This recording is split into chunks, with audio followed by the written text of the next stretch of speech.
তো বন্ধুরা তোমাদেরকেই বলবো, আমার দিদা হাঁটতে পারে না, রান্না করতেও খেতে পারে না।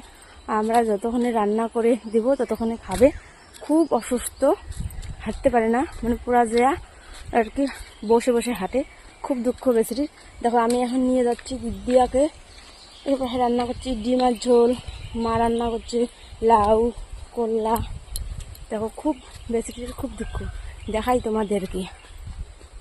দিদা কি করতেছিস? ভাত খাবি না? ও দিদা, দেখো আমার দিদা হলো একা একাই বসে আছে। কত দুঃখ এই বেসিরিটার। দেখো আমার দিদা বসে বসে যাচ্ছে, কি কষ্ট। এই দেখো আমার দিদা, এই জায়গাটা দেখো কিভাবে উঠছে, খুব কষ্ট গো। সবাই একটু করে আমার দিদাকে সাপোর্ট করো, একটু ভালোবাসা দিও। দেখো কি কষ্ট।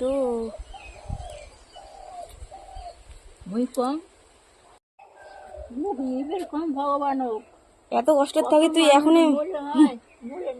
এখনই যাইতে চাচ্ছিস উপরে? তোকে নিবে না ভগবানে। খুব কষ্ট হয়ে দেখো আমার দিদা কি রকম করে ঘরে যাচ্ছে। দুঃখ আমার দিদার, হাত পা সবে এসে তবুও দেখো খুব কষ্ট। ওই যে একা একা এই ঘরে থাকে, ও একা একা এই ঘরে থাকে। বন্ধুরা দেখো, এই যে দেখো এখানে ঘরে, এখানে একা একা শুয়ে থাকে।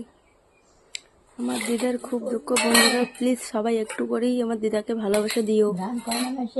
কল চালাইতে পারে না, তাই এক বালতি জল তুলে দিলাম।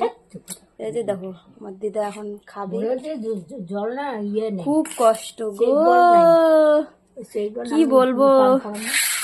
তো বন্ধুরা এই যে কালকে খাবার দিয়েছি দিদাকে, আজকে এখন বাড়ি যাইতেছি থালটা নিয়ে। তো প্লিজ আমার দিদাকে সবাই একটুখানি ভালোবাসা দিও। ভাতা হাতা কিচ্ছু পায় না। প্লিজ বন্ধুরা তোমাদের কাছে এইটুকু আমি হেল্প চাইছি আমার দিদার জন্য।